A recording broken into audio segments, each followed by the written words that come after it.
गुड़ के बदले सोने की अंगूठी। शेख सैदी रहमतुल्लाह अलैह ने किस्सा लिखा है कि वो फरमाते हैं कि मैं छोटा सा था तो मेरी वालिदा ने मुझे सोने की अंगूठी बनवा कर दी। मैं अंगूठी पहनकर बाहर निकला, मुझे एक ठग मिल गया। उसके पास गुड़ की डली थी। उसने मुझे बुलाया और कहा कि ये चखो। मैंने गुड़ को चखा तो मीठा लगा। फिर वो कहने लगा कि अब अपनी अंगूठी को चखो। जब मैंने अपनी अंगूठी को चखा तो कुछ लज्जत महसूस नहीं हुई। वो मुझे कहने लगा कि ये बेमज़ा चीज़ दे दो और मज़ेदार चीज़ ले लो। मैंने उसकी बातों में आकर उसे सोने की अंगूठी दे दी और गुड़ की डली ले ली। इस तरह अगर मोहब्बत इलाही की कद्र व कीमत हमारे दिल में ना हो तो आदमी गफलत व गुनाहों की वजह से उसको ज़ाय कर देता है। मोहब्बत के लिए हाँ तो कह दे। एक बंदे की झोपड़ी थी, सरकंडे की बनी हुई। एक हाथी वाला कहीं से आ गया। हाथी वाले ने झोपड़ी वाले से कहा कि मैं आपसे दोस्ती करना चाहता हूँ। उसने कहा जी मैं तो नहीं कर सकता। उसने कहा कि आप हाथी वाले हैं, हाथी लेकर आएंगे और मेरी झोपड़ी में हाथी तो आ नहीं सकता। हाथी वाला मुस्कुराया और कहने लगा कि बस तुम हाँ कर दो, मैं तुम्हारी झोपड़ी को भी महल बना दूंगा। सोचिए जहाँ हाथी जा सकता है, अगर हाथी वाला मोहब्बत से इकरार करने पर उसी झोपड़ी को महल बना सकता है, बिल्कुल यही मामला परवरदिगार ने कुरान में फरमा दिया। अल्लाह ताला दोस्त है ईमान वालों का।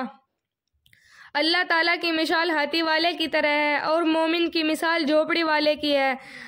अब अगर मोमिन हाँ कह दे, अल्लाह ताला आपसे दोस्ती करना चाहता है, हम भी उस दोस्ती पर लब्बैक कहना चाहते हैं, तो परवरदिगार हमारी झोपड़ी को महल खुद बना देंगे और मोहब्बत के आदाब खुद सिखाकर हमें अपनी मोहब्बत की नेमत खुद अता फरमा देंगे।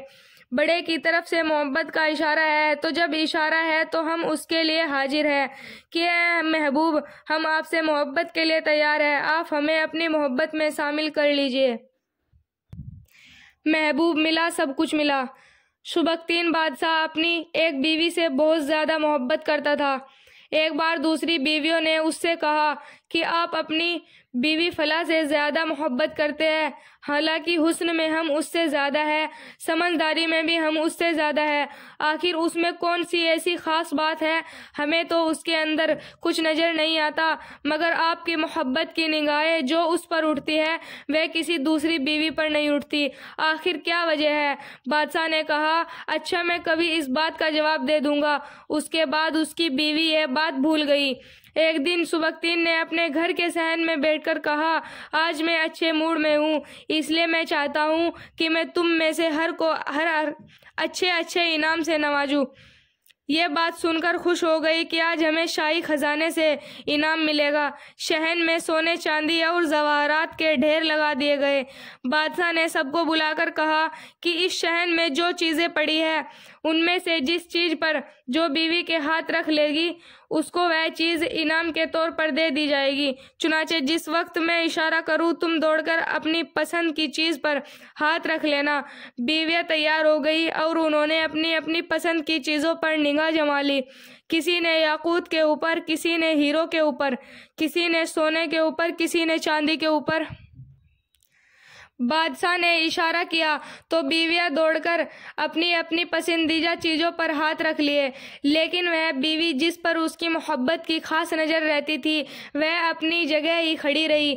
जब सबने देखा कि हमने कीमती चीज़ों पर हाथ रख लिए मगर इसने किसी चीज़ पर हाथ नहीं रखा, तो वो हंसने लगी और बादशाह से कहने लगी, बादशाह सलामत, हम कहा करती थी कि यह बेवकूफ़ है और इसके अंदर अकल की कमी है, और आज इसकी अकल की कमी खुलकर सामने आ गई।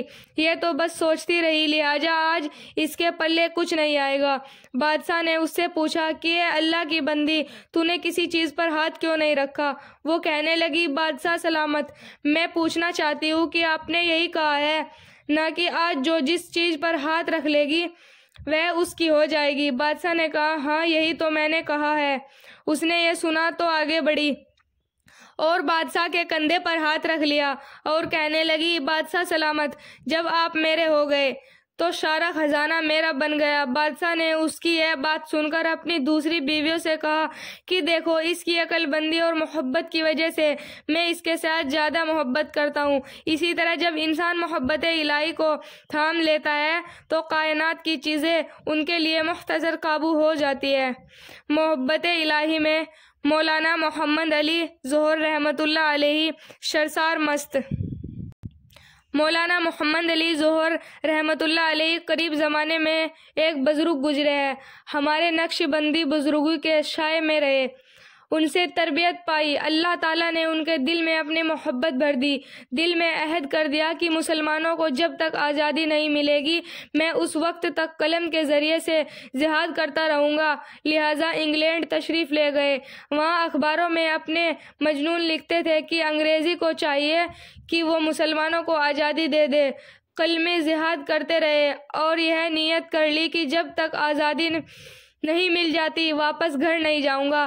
اس حالت میں کئی بار ان کو تکلیفیں بھی آئی، جیل میں بھی ڈالے گئے۔ انہوں نے جیل میں کچھ اشعار لکھے، فرماتے ہیں: بھائیو بہنوں، ہمارے چینل کو سبسکرائب کریں، ویڈیو کو لائک کریں، شیئر کریں۔